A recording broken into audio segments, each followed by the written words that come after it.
started. So, welcome to the Nyack Village Theater and the first of Poetry Rising. And our host is Sherry Ragland. And it's her birthday tonight, so I didn't tell you, but it is her birthday. So, without any further ado, let me please just advise you to please suggest to turn your phones off, not to interrupt our readings. I'll do that with you. We can all do it together.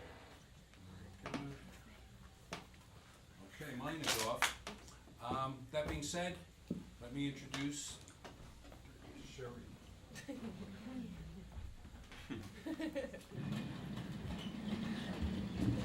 Ta-da!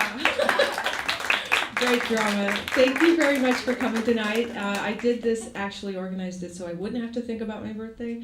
So please don't mention that anymore. Thank you for everyone who came though because of that. It's really exciting to have Poetry Rising starting again in this great space with Richard Quinn and the Nyack Village Theater. Those of you who ever came before know it happened at Nyack Center about over a decade ago. And we had a lot of interesting poets come up at that time. So this is Poetry Rising Re-Risen. And tonight, we're going to join together with human interaction in the flesh and words spoken and not typed and not viewed through a screen. So I think that's really important that we keep coming together in ways that are really human in this age of technology. Not that it's a bad thing, but still, it's good to be with real people. I'm really excited to have two awesome poets up here from New York City who have really great stellar bios. So they're both very different. And tonight is also an open mic night, so we're all going to be sharing, and we have some great people in the audience that are going to share words with us. And we're going to celebrate spoken word tonight and summer solstice. It is the longest night of the year. Apparently there's going to be a great full moon, so I'd like to recommend that all of you check that out after the poetry reading. I have to share with you also, since everyone's going to share. So I'm going to do one poem and then introduce our feature poets. I'm doing this poem for somebody who requested it, my friend Lisa, who's also going to read it open mic so you can hear her. Great performer in her own right, obviously. So, forgot to spit out the poem. All right, so,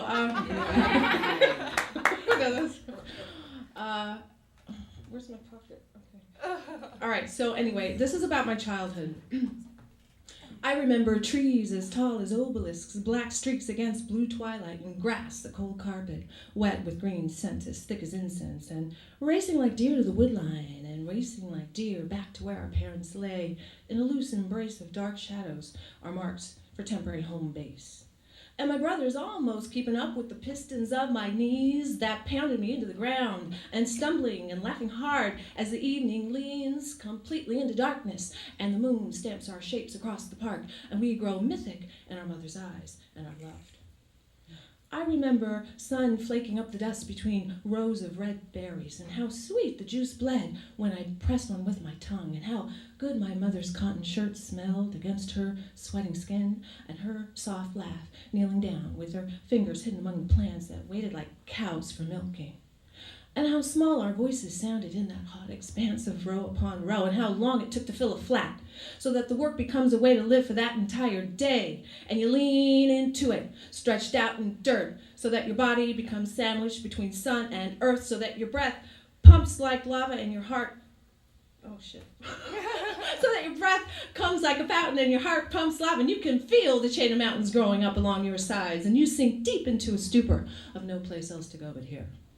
I remember riding around on Sundays and how my father pondered out loud about the crops that were growing and how they compared to the crops grown in Tennessee, and how my mother was always pining to see what was just around the bend and a little bit further on, and how we kept driving. Sometimes in sun, sometimes in shade, keeping an eye on the time by the light in the sky, and how often after nightfall we'd stop along some deserted road between the airport and Columbia River to spend time watching airplanes take off and land. And I remember how we took off and left each other several times each day, but always came back to rest in our same familiar beds with my mother's bedtime mantra still intact. Good night, sweet dreams, I love you. And how my father was a dark-skinned presence on the couch, and how my mother's white skin would tan as dark as ours each summer, and how she was proud and how she loved the water, and how she kept her grace in a crowd of people sneaking offended glances her way. And how my father raised us to believe that we held ownership of any landscape, and how he loved the land himself, and how we came upon our lives each day as if in some charmed state in which ultimate truth lay, in the natural order of things that grew and rose and flowed, and not in people.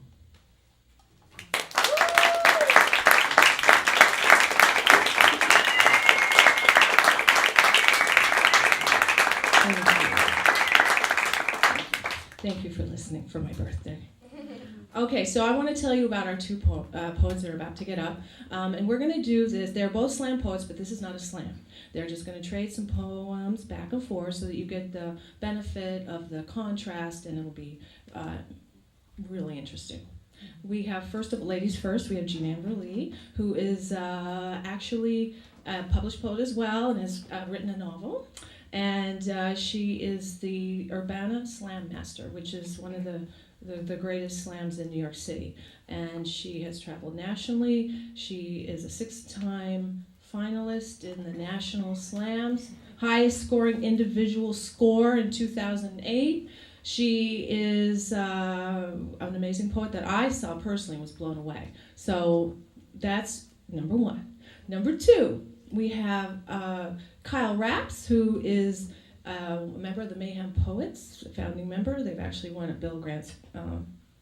Bill Gates grant, and he travels nationally as well, spreading the word in all kinds of venues.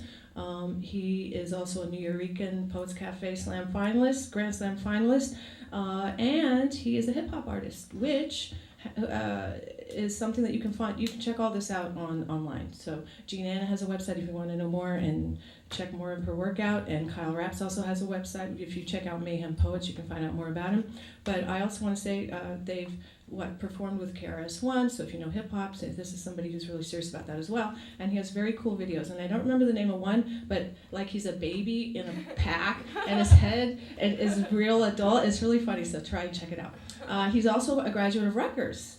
And my youngest daughter is at Rutgers, so that's all good. And he graduated apparently in Spanish, and I'm a Spanish teacher, so much props. And he's the second poet, and he's also my daughter's mentor. So you're going to hear her at Open Mic, Brittany Ragland, and he's helped her a lot. And I welcome both of them to the stage. I'm going to get off. I'm done talking. You'll just see me introducing the Open Mic people. Then and that's it. So I'm going to start with Jean Ann Verlee coming up, and let's give her a big hand.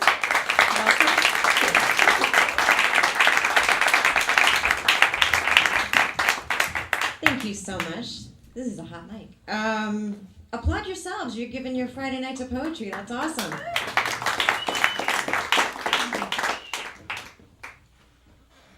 40 love letters. Dear Dennis, I still think of you. Dear Andre, I saw you kiss her. Haven't looked back. Dear Patrick, you're just too young. Dear Eric, I said horrible things about you. Your teeth are fine. It's the rest of you I don't like. Dear Greg, thank you for the poem, for every single scar. Dear William, I love you. Simple, I like that we will never be we. Dear Jay, the bruises fell off eventually. Dear Michael, I'll never be enough to fill the shoes that will one day stand at your side. Dear Ben, I did read your letters, all of them. Dear Freeman, I'll never stop looking over my shoulder, boots laced, ready to run. Dear John, I will always love you. You are all there ever was. Dear Derek, there was no one thing. Your everything is impossible.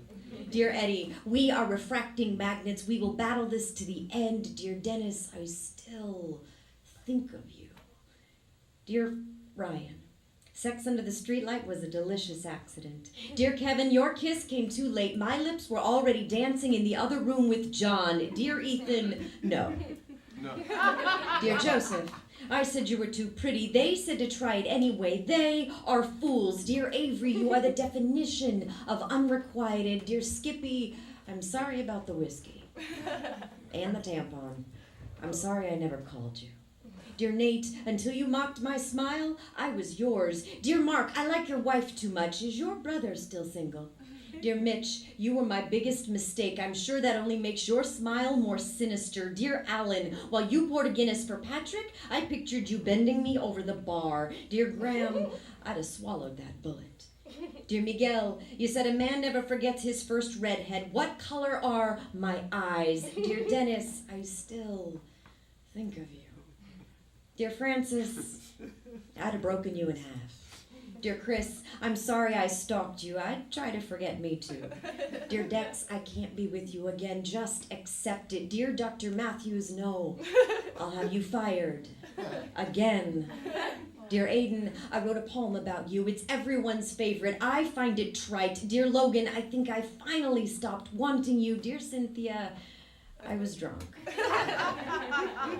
I thought you were too. Dear Ricky, maybe it was the red dress or because I was 15. Your brother married my mother on the same day I first touched your cock. Maybe you're still a pervert. Call me. Dear Jeff, I was your biggest mistake. Dear Robert, you are more than beer and vomit. You are more than I could ever put into a poem. Dear Dennis, I still think of you. Dear Dennis. I keep your photos in a box, each one still in its frame.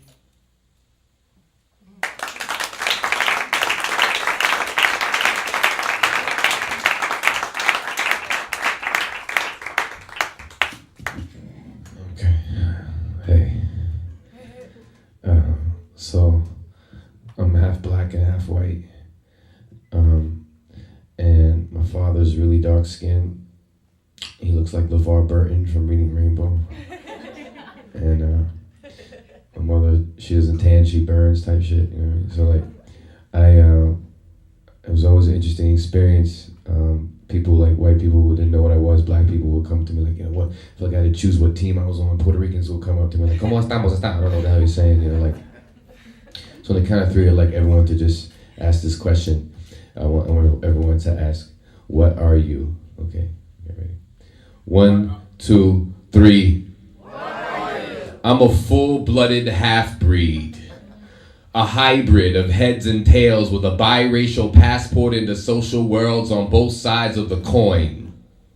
I know more about being black than most honkies, more about being white than most niggas, and more about being in the middle than most monkeys. I could use the word nigga and get away with it. Sleep with a white girl and not be a sellout. Sleep with a black girl and not be slumming. Walk through Harlem comfortably humming James Brown on the way there and James Taylor on the way back. Begin my day in Bensonhurst and not have it end in a hearse. Speak Ebonics semi-fluently. Understand why so many black folks feel oppressed by the white man and why so many white folks are afraid of black affluence. See that some people pull the race card as an excuse for not having been dealt an ace card, and others pull it simply because they don't know how to play cards. But I'm a shuffled deck of American spirit, a 21-year-old black Jack climbing cultural beanstalks to kill corrupted corporate giants as I dream stalk success with a healthy addiction to diversity and a justified contempt for ignorant defiance. I'm so allergic to the norm that I break out in Bed-Stuy bar mitzvahs and Bel Air revivals. So sick of watching people conform that I'm hooked to IVs that feed strange vibes of positive rebellion to my brain merely for survival. I'm prejudiced against the human race for being prejudiced against itself. I cut holes in dashikis, wear them on my face, and ride around town lynching society for lacking educational wealth. Every conversation I have is a subconscious race riot.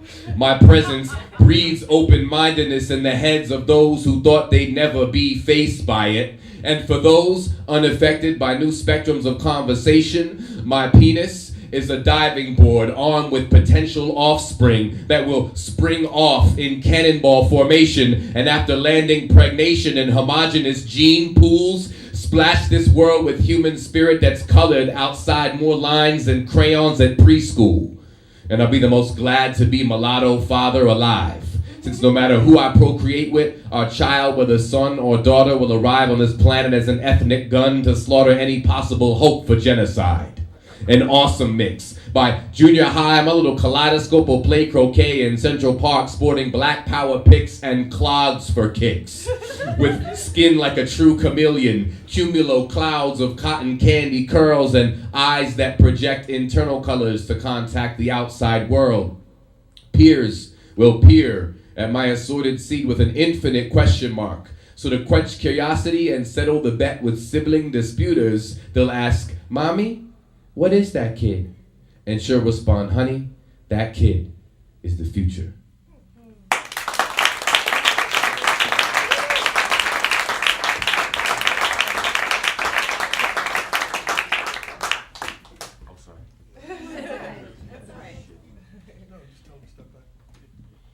I love this format. I love going back and forth. I hope it's always been one of my favorites. So, I was born of the fist, the hot Irish temper, trailer parks, Pabst Blue Ribbon, men in work boots, encrusted wife beaters, fire ants, weevils, moth wings on windowsills. Rheumatic fever, scoliosis, lengthwise cesarean scars. I was born of the hunt, antlers and tanned hides, antelope, elk, white-tailed deer, meat and bone. Jack Daniels, Johnny Walker, Jim Beam, born of thistle, rattlesnakes, flatbed pickup trucks, asphalt, murals on cinder block walls, vandals and graffiti, smoking weed in the girls' bathroom, the alley behind the dumpster, out the library window, back seat, abandoned warehouse, basketball court, born of weed, acid, paint thinner, rail yards, sucking homeless dick for a nip of vodka, homeless, runaway, welt, shut your face and take it, born of rum and coke, Marlboro Reds, adultery, rolling pins, flour-dusted aprons, green pork fat chili and hot peppers, tequila, shaved pussy, thigh highs, pink mohawk, steel toes, bar fight, cutlet, face grind, wrist pin. I am from no, from please, from stop, hush, hiss. I will cut you. Born of morning glories and dirt yards, splinter, oil pan, rusted engine. I was born of hand-me-down, foreclosure notice, electric company shut off the power, Budweiser and Whiskerins, where creek is crick, wash is wash, and no one can pronounce February. Born of buckshot, cannon fire, smooth aim, bullseyes and beer can crates, from push woman, don't be a sissy, from I didn't raise some cupcake, now quit your crying or I will give you something to cry about. I am from having something to cry about, but biting down hard, till lip bleeds salt through the teeth, wrench and gear and gristle, born of hillbilly backwoods, knitted doilies, tobacco stains, gridlock traffic, gang fight, homicide, the projects. Mustard and cracker sandwiches till a paycheck comes through. Reused tinfoil, washable diapers, coffee tins full of pennies. Born of when the bottle won't break, use your hands. I am from use your hands. Sound it out, try harder, never settle. Born of callus, hammer, knuckle scar, flesh wound, working hands. I was born of working hands. Keep swinging, kick hard and leave scars. Born of curse, diesel fuel, powder keg, move, rise, gallop. Never give up, never give up, never give up over my dead body. I dare you.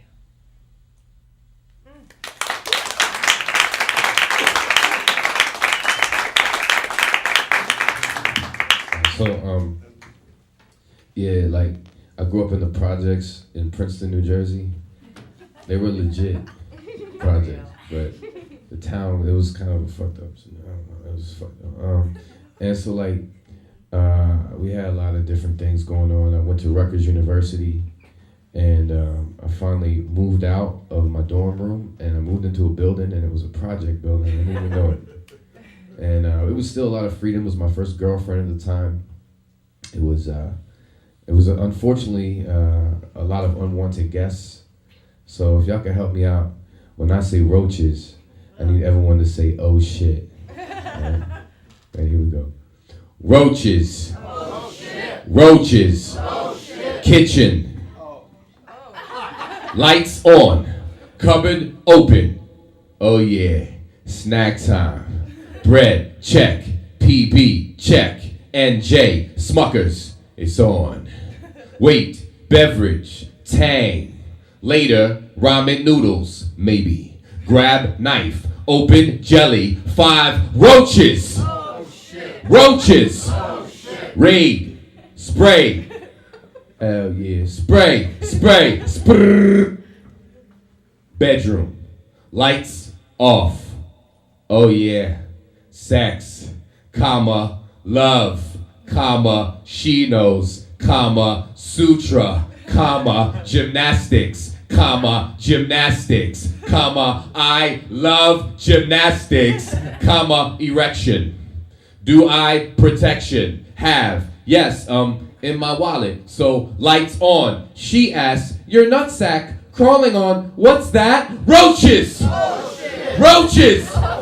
Surprise! Surprise arrest! Surprise arrest! Cardiac death! Sudden! Heaven's Gate. Angels chilling. Clouds above, I'm flying, meeting family, check. Gandhi, check. Malcolm, check. Martin, check. No Nixon, Reagan, McCarthy, Thurman, Mark Furman, or Nazi Germans, check. God, check. Damn, there's still roaches. Roaches.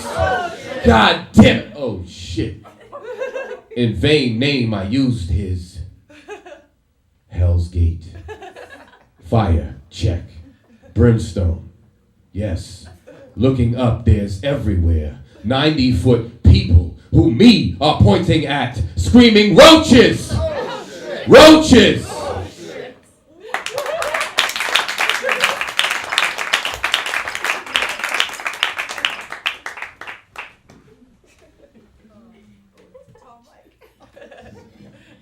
Thanks for all of that. I'm gonna do 2 really short pieces, because they're short. Hereditary. I have a twitch sometimes. I keep my left eye open in my sleep. That hole in the bathroom wall was not me. The scar on my forearm, an accident. Burst vessel in my eye, the blackened palms, tire marks on I-25, not me.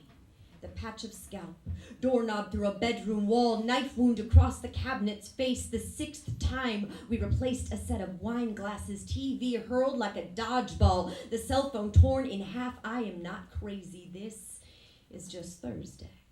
I pay rent and taxes. I cook and fold laundry. There are no monsters here. I don't see ghosts. I did not sleep with a razor in my teeth last night. I do not keep count of my 16-year pill collection. Haven't had a drink in 43 hours. I have 4 alarm clocks and too many shoes. This morning, I ripped open a tin can with my own hands, cursed a man at the bagel cart, and I remembered one time I said, "Mom, calm down."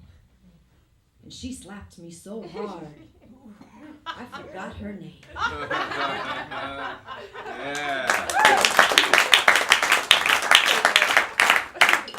So on the topic of crazy, every morning I sit at the kitchen table over a tall glass of water swallowing pills, so my hands won't shake.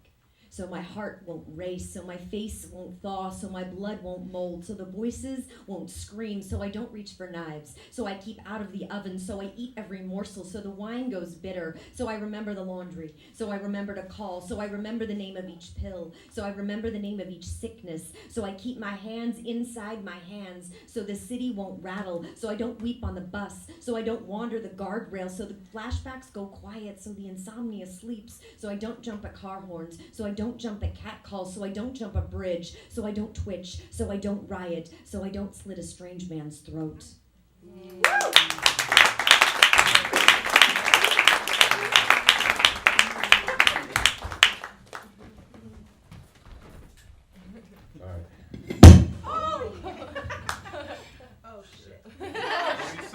That was like anti-erection. Right, hold on. Cool. I got this joint right here. I just got out of a just got out of a relationship 5 years ago, and it's hard. No, actually, I really did recently get out of a relationship, and this is what I wish like I could tell her and she would understand. Word. Okay. All right. I want to say I'm the best man you'll ever be with. But that's definitely not the truth. There's better. There's stronger. There's sexier, smarter, much more successful motherfuckers lurking everywhere, and I promise you'll find one. You'll find one. You'll find one who does 500 push-ups and 2,000 crunches every goddamn morning. You'll find one who plays every instrument, practices yoga, and runs 5 miles a motherfucking day. He will cook you organic food, make you organic smoothies, clean up after himself, then do laundry on his abdominals. He will be absolutely phenomenal. He will be philanthropic. He will give incredible massages and listen better than psychologists. He will give your problems proper thought and acknowledgement instead of trying to fix you. And he will fuck you long. And he will fuck you hard. And he will look into your eyes and make sweet love to your soul every night of your lives. And you will marry him and have his children. And eventually, you will realize you are back where you were when you left me. Sexless, insecure, afraid, feeling misunderstood, unappreciated, alone, except married, except with children. And you'll be faced with the same options. Work on yourself. Be responsible for your own happiness. Learn to be what you're looking for out of him and make it work. Or give up and find a better man again.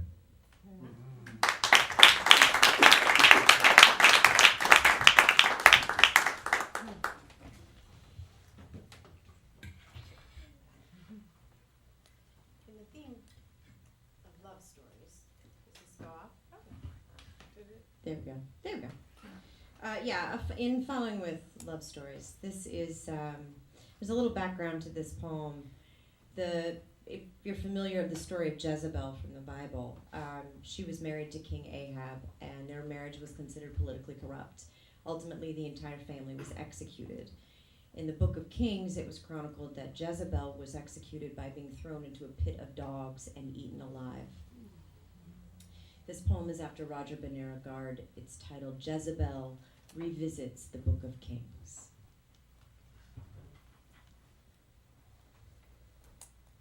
I wouldn't go out frayed and bleating, refuse to racket or wail.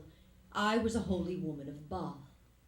I faced the end in silk and jewels, posture, purple. For this, my name means whore, means raggedy dance, means black jasmine, means sweat, stamen, ovary, means pearl in the wet lap of oysters. My name means ruby-lipped. I lived in a time of men. I lived in the time of Ahab. I am a mother of kings, born of hurricane and pomegranate. Fed on the breast, I was maker of milk. I passed the streams and the night flowers bent to kiss me. I was evoker of hail, windstorm. I prodded the gods and they came, feasted at my table, crowned my husband. Mine is a story of love. Women who survive the hate of men are named harlot, witch, Jezebel. I still hear the dogs. In a different century, they'd have burned me. They'd have pressed my body to the river's floor. I was a burning fish. Silver flakes trailed in my wake. I was silk dance and flutter, maker of tides, of thorns. Girls cowered and men flocked. I led armies on the soft hull of my back. A powerful woman is simply one who has not yet died, flanked on all sides by men made furious with envy, men gone mad. I did it for Ahab. He came to Baal for me. There is nothing I would not do. He wanted the castle. I mortgaged my wrists. He asked for the crown. I slayed the soldiers. He sought a dynasty. I gave him the globe. Nothing less than a man would do. Remember, Helen? I was ear to the prophets, Ahab's wife, mother to Ahaziah and Jehoram, men raised on woman's sugar tit, Phoenicians with mouths of gold. I was a woman with hunger, prophecy. Scholars named me corrupt. Name me concubine, hussy, charlatan, tainter of men. My name means wicked, unholy. Ahab was my only. His tongue, my tongue.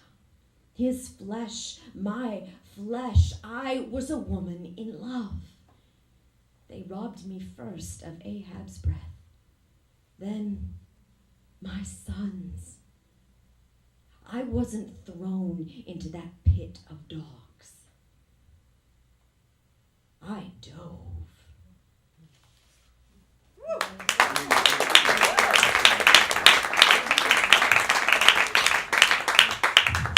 Damn. All right, there's some biblical shit. So I'm gonna try to kick some Bible. My mother was mad religious. I grew up. We weren't allowed to have no sugar. It was weird shit. We wouldn't have no sugar until like we were 18. It's serious. And we weren't allowed to like watch any kind of real movies. We didn't have a TV in the house for a long time. She would always hum religious tunes, So, just everything.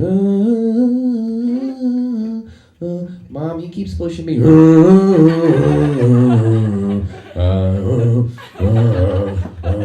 Barbara, you haven't been able to pay rent for the past 3 months. We're going to kick your family out of the apartment.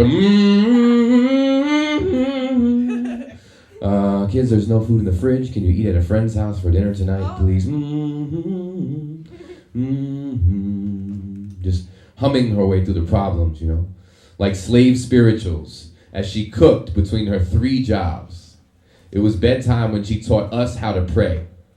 Now I lay me, or Lord's Prayer are 2 options, always ending with, and God bless mommy and daddy and Kyle and Ben and all the people in the world. And when I asked her what I could do to prevent nuclear war, she said pray. So it became, and all the people in the world, and please take away all the nuclear bombs and nuclear guns and nuclear missiles and nuclear slingshots and nuclear catapults and nuclear bow and arrows. Okay, hon, I think he gets it. Good night. Don't let the nuclear bed bugs bite. Because it was bedtime. And she taught us how to read. Hop on pop. 1 fish, 2 fish. Oliver the elephant. Frog and Toad are friends. Changing her voice to fit those different characters, she made me feel like I was a Berenstain Bear. Like dinosaurs still existed. Like I too could take a purple crayon and change the course of time and space above, like Harold. My favorite song she sang was the one that taught us how to love. It went, I love you dearly, oh yes I do. I love you dearly, oh yes I do. When you're not near me, I'm blue. Oh Kyle, I love you. And we'd be like, you're so corny, Mom. But her love was an inexhaustible natural resource, an organic fossil fuel. As each time she hummed, my soul's engine knew it could still run. She was my mechanic, my quiet soldier, my Rocky Balboa, never constricted as she fought through divorce, borrowed money friends loaned her, then paid it back and paid it forward 20 times over. She's the main reason I'm sober. Put on the boxing gloves and fought insurance companies to get my drug-addicted teenage ass into recovery. Humming like a honeybee, she mothered me and my brother into the men we love to be. Humming her way past the pain, the tingling, CAT scans, MRIs on the brain, bone weakness, soul exhaustion, speechless, watching friends and coworkers' faces drop and turn pale, realizing she's not gonna beat this. From her hospital bed, coughing, her son spoon-feeding her cereal and water, watching her parents losing their daughter, watching my grandparents losing their daughter too soon. Last moments with her sons, holding hands she molded. It was real rough watching my brother leaving the room, not wanting to see mom suffering, but somewhere inside her, I hope she's still humming, Like somewhere inside her as the morphine drips, I hope she's still humming. As consciousness slips, I hope she's still humming. I hope she's still humming. I hope you're still humming, Ma. When I take out her picture and introduce my children to their grandmother. The queen bee of bedtime stories. Songbird of the spirit. Her motherhood was Mozart.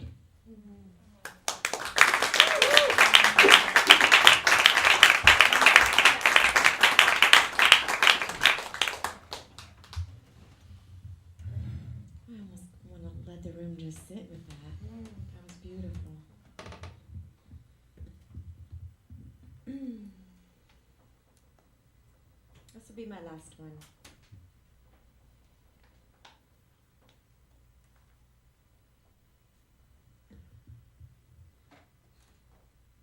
It's been years since we dated, and he is like a brother, and I trust his laughter.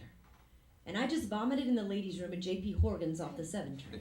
And we stumble to my apartment and sleep, and I am still drunk when his fingers wake me from inside, and I know I didn't say yes. And I know I didn't say anything because I was asleep, and I know I should say no now. And I blame the 8th beer. And I blame the free shot of Jaeger, and blame is easier than stopping him, so go, take, and I'll just tuck into the corner and watch him and wait, and finally he finishes, and finally I can go back to sleep, and then a radio alarm goes off, and we walk to the train, and I hug him goodbye, and he's just an old friend again. And I go to my midtown cubicle, and avoid mirrors, and avoid conversation, and go home again, and shower again, and love him still, because he is like a brother, and love him still. Blame that girl, the one in the towel with the anemic blue marks all over her thighs. Blame that girl, blame her, the one who wears my name like a scuffed pair of boots, uses it like a revolving door. Or hold lovers like birthmarks, or use ash like perfume, or empty the bottle, or cradle the girls who polish my rusty name, or forget to call him on his birthday, or strangle the blue raccoon dog toy until the squeak breaks, or curse the stranger who bumps me on the subway, or swallow salt, or break the lock, or plunge boot into plaster, or take up cigarettes again, or congratulate him when he moves in with his next apology, or slam fist to desktop, or buy a glitter cell phone cover, or wear plaid miniskirts, or let the dog's fur go matted, or buy an extra round just so they'll stay, or miss the train, or ignore phone calls, or wear a groove into the bar stool at J.P. Horgan's, or go to work on weekends, or masturbate until my calves ache, or have doctors prescribe sedatives I'll never take, or buy self-help books I'll forget to read, or sleep until 2 p.m, or hold a baby to see if I can keep from crying, or walk by his apartment at 3 a.m, or wear eyeliner for the first time in years, or gorge on macadamia nut chocolates, or finally, forgive that girl. The one with the scuffed boots. The one with the marble smile. This is not courage. This is a girl with too much fist. Never enough soap. This is trying to hold the moon because he is the only one without hands.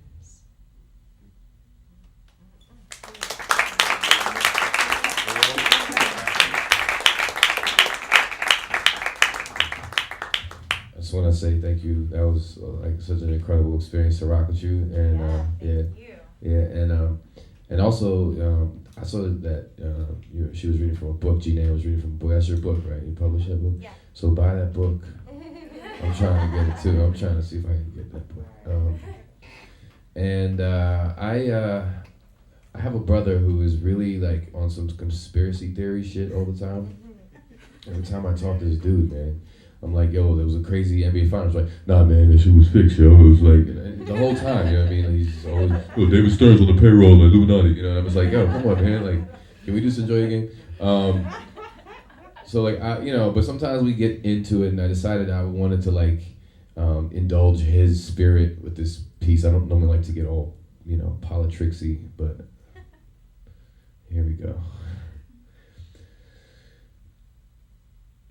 I just got a pop-up alarm alert. It says rock in Nyack for Britney mom. So I gotta honor that. All right. Now I'm gonna turn this on like airplane mode. This is like the future. Okay. I'm sorry about that. All right. So here we go. This is a pseudo-democratic sumo. Wrestler-sized automatic, hungry hippo, cryptically. Fuck.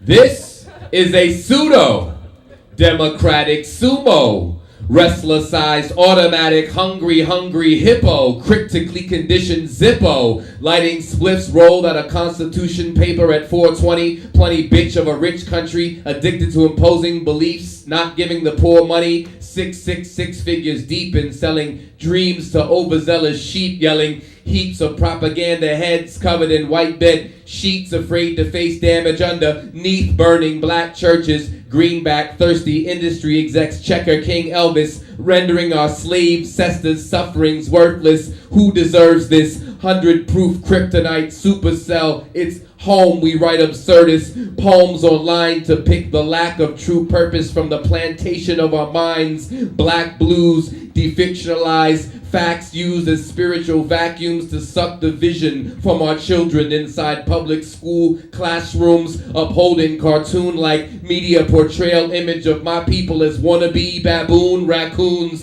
Bamboozled black youth use Andy and aimless ideals of Hallie buried in piles of shameless Denzels, washing tons of monsters' balls and kissing anus. May Hollywood drown in plastic lakes of its own races. Oprah win freedom for 3 charter school future famous corporate Clarence Uncle Thomas English muffling progress for undistinguished working class camel smoking sadists. Lincoln carpool tunnel vision crashing, burning bar stool bush bashing, running poster boy prisoner passing blunts dipped in, not asking what banana peel we slipped in. Oil company economic Mickey Mouse clicking silicone ruby houseless heels together, cause nobody beats the wisdom teeth out of kids in the kitchen who need to take the heat with them to breathe.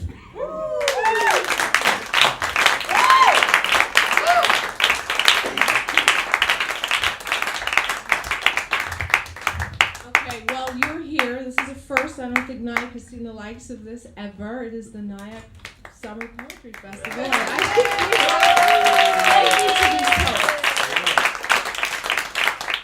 We are going to take a short break. There will be some snacks out there. There will be things for sale, possibly, from some of the poets. I think Gina has brought some things. Kyle, have you brought anything? No. Okay, check his website. But I want to say that I totally enjoyed that. What about you guys?